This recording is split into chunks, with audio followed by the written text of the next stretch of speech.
The first scream cracked through the restaurant like lightning. "Who made this?" Every fork froze. Every glass stopped midair.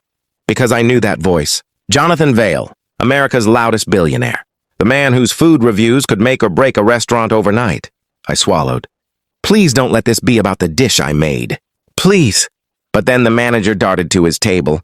The entire room stared, some terrified, some curious, some already recording. The manager stuttered. That was, prepared by—" And then it happened. A guest near his table whispered, "Isn't that the waitress who's always carrying plates? The black girl with the braids?" Dozens of heads slowly turned toward me. My heart stopped. My hands shook. Because the truth was something no one in this room knew. Yes, I was a waitress.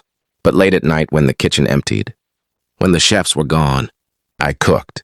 And one of my dishes, my grandmother's recipe, had somehow slipped into the tasting menu. I took a step back. "Please don't come for me."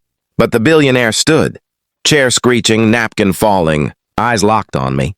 "You," he said, and the entire restaurant held its breath. I froze. "Me, sir?" "Yes, you," Vail said, walking closer. "You served me this plate. Did you make it?" I could hear my pulse pounding in my ears. Before I could speak, my manager hissed beside me. "Say no. Say no. You're a server. You don't cook."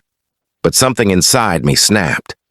I'd been invisible here for months, taking orders, cleaning spills, working double shifts because no one believed a girl like me belonged in a kitchen. I inhaled slowly. "Yes," I said. "I made it." Gasps cut through the room. The manager's face turned purple.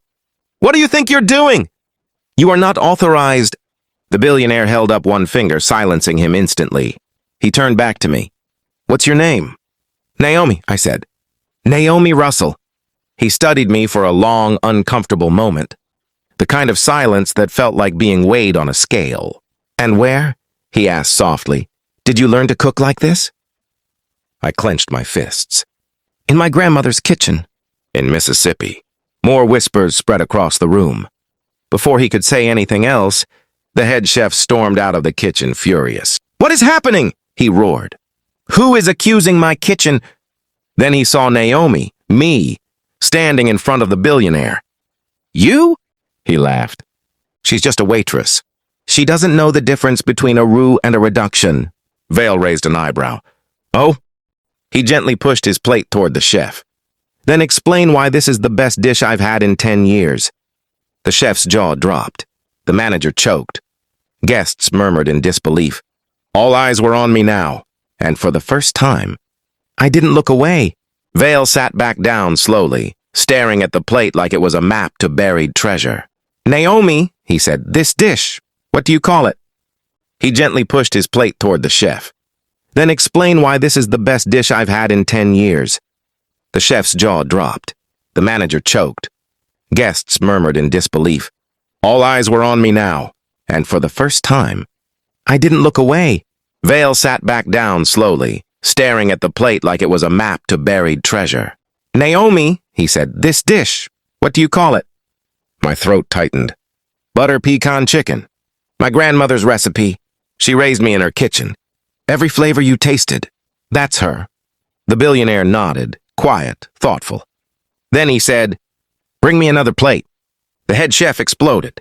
"Absolutely not!" "I refuse to let some waitress—" Vail didn't even look at him. "Then you're fired." Gasps erupted again. The chef went pale. You can't do that?" "I own controlling shares in this restaurant," Vail said calmly. "I can fire anyone I please." The chef stormed out, defeated. I stood frozen, my hands shaking.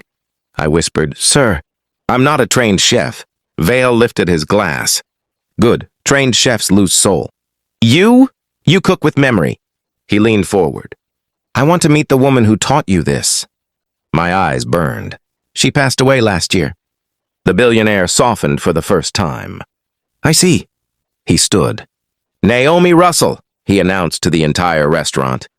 "I would like to offer you a full culinary scholarship. Any school, any state, paid in full." Every fork clattered. Every phone came up. Everyone stared at the black waitress whose world just changed. But that wasn't the end. He held out his hand. And when you're done, he said, I want you to take the executive chef position in my new restaurant. My breath caught. Me? A head chef? No, Vale said with a grin. The head chef erupted in applause, but I still had one question. Sir, how did my dish even reach your table? He smirked. That's the part I'm curious about. The manager looked like he wanted to evaporate. I turned to him slowly. Mr. Lawson, did you submit my dish as Chef Daniels? He didn't answer. Vale stepped in front of him. Well? The manager stuttered, sweating through his collar.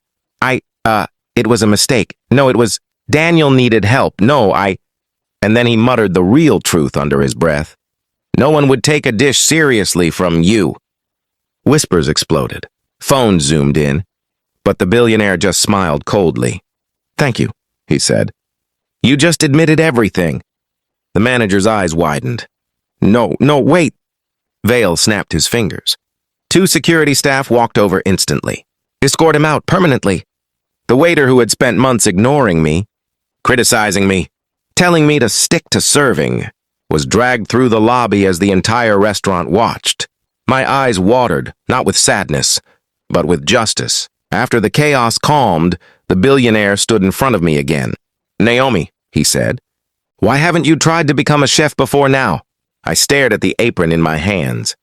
Because every time I tried, someone told me I wasn't good enough, not skilled enough, not trained enough, not the right fit.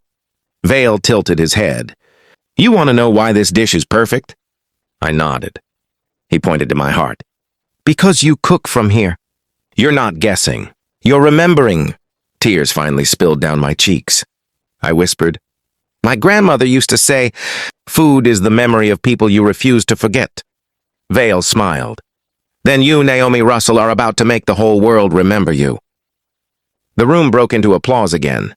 Guests stood from their seats. People recorded the moment. Strangers hugged me.